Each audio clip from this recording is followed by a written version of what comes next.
Inyuma y'ihugurwa ku barongoye amakoperative ya Sangwe na Vaso bo muri komine Ntahangwa, Bimenyimana Fabien arongoye ishirahamwe gishinzwe gutsimbataza amahoro n'iterambere rusangi APADECO mu mfunyapfunyo, ari no mu batunganije izo nyigisho, avuga ko hari akarusho kanini ku bazitavye kuko ngo izo nyigisho zizotanga umwimbu munini haba mu myifato canke ku musaruro. Akavuga kandi ko amafaranga yaronkejwe amakoperative ko ari itunga rusangi kandi ategerezwa gukurikiranwa. Agasaba leta gukurikirana ivyo bikorwa by'ayo mashirahamwe kugira inyigisho nk'izo zishikire bose. Izina ry'amashirahamwe yagiye hamwe ryatoye igikorwa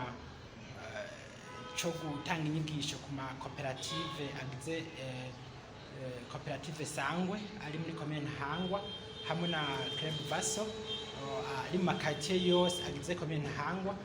No musi wari umunsi ugira kabiri hatunganya inyigisho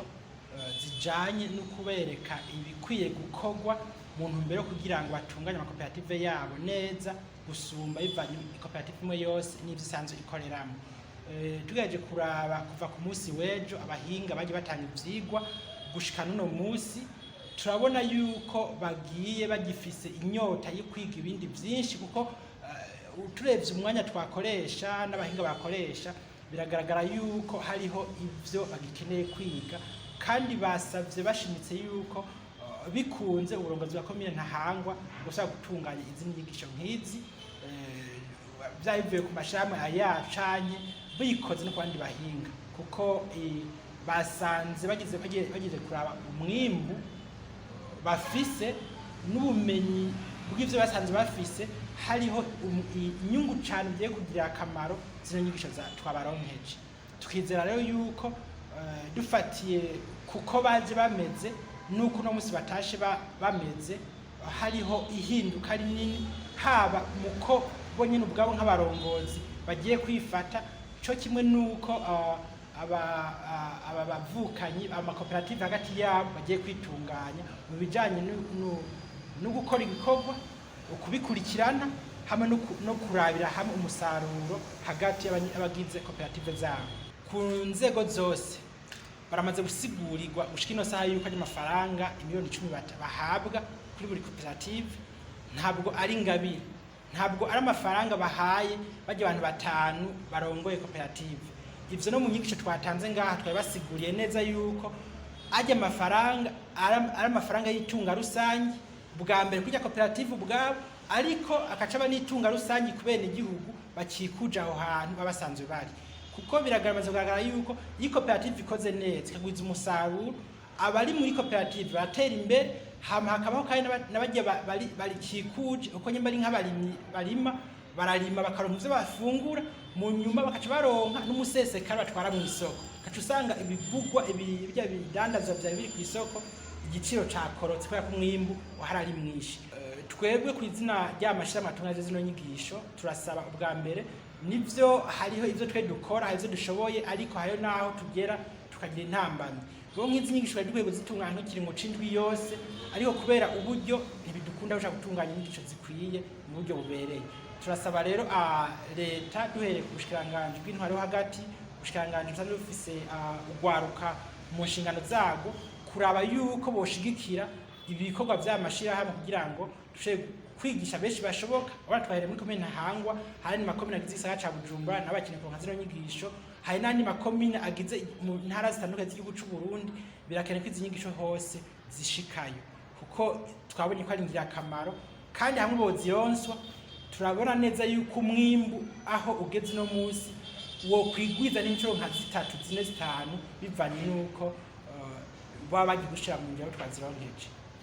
Nayo Kwizera Esperance umwe mu baronkejwe izo nyigisho arashima kuko bahungukiye byinshi mu bijanye no gukoresha amafaranga yatanzwe mu makoperative no mu bijanye no kwitunganiza imigambi, naho benshi babura aho barangurira iyo migambi. Agatera kamo leta ko yoronsa ugwaruka ibibanza vya leta byigenga kugira ngo babiranguremwo imigambi. Cyo twahungukiye nuko uherutse baraduhaye miliyoni 10 bwabayiduha turagwaruka dukenye, bayiduha ngo tuyikoreshe kandi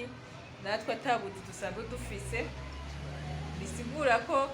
umuntu yaca yikora kwa ayo mahera nyene arose kubera kutamenya twaciye twifata ko ayo mahera bayaduhaye ngo tuyarye aho gutegura umugambi wo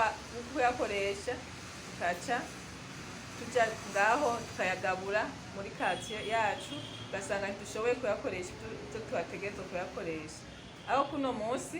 baradusiguriye ko arya mahera sayo bari baduhaye kugira dushobore kurya yarayo baduhaye kugira dushobore gukoresha imigambi muga nk'ugwaruka twaragize intambamyi nyinshi kubera tudashoboye kumenya ko bayaduhaye nta gukora ikigorwa mu mutwe wacu twace dufata ko ayo mahera yo gushobora kwifashisha twebwe nyene ngo leta iduhaye nico twosaba nk'ugwaruka nuko nk'ugwaruka tuba ngaha mu gisagara ca Bujumbura usanga naho tuba dufite imigambi turabura ahantu dushobora gukorera uwo mugambi wacu ugasanga turabuze imirima turiyumvira kurima no korora ariko usanga twabuze aho dushobora gukorera twasaba leta mvyeyi ko yogerageza kuduha ibibanza vya leta vyigenga nk'ugwaruka tugashobora kuhakorera imigambi yacu. Nayo Nibitanga Edimo ari mu baronkejwe izo nyigisho avuga ko amafaranga yaronkejwe amakoperative yatanzwe atanyigisho zo kuyakoresha bahawe kimwe mu catumye ayo makoperative akora homba. Twebwe tuhejeje guhugurwa twaronse inyigisho zikomeye ku bijanye n'itunganywa rya koperative inzego ingene twokora twarabonye ahari habaye intambamyi kuri ajya amafaranga twari twaronse ubwa mbere twarabonye ivyatumye duhomba ari navyo aborosha bahejeje kutwigisha batweretse ido nido ingene dutegerezwa gutunganya koperative kugira ngo twiteze imbere ubwacu nyene hanyuma ayo mafaranga twaronse aheze yunguke subire kuyasubiza abandi nabo batera imbere abatari bwashikira. Intambamyi zatumye duhomba ubwa mbere harimwo kutaba twaronse inyigisho kugira ngo tumenye ingene twokora. Ayo mafaranga rero twagiye kuyaronka atanyigisho zihagije twaronse ari navyo vyatumye uburyo twabukoresheje muri ibi na biriya tutigeze twiga ingene twokoresha ubwo buryo intambamyi vyotuma dutera imbere ari navyo vyatumye uno munsi tuba turaha abo borosha rero bakaba batwigishije neza ingene dutegerezwa gutunganya iyo migambi ingene twokoresha ayo mafaranga. Akarangiza avuga ko muri izo nyigisho bahungukiye byinshi mu bijanye no gukorera mu makoperative.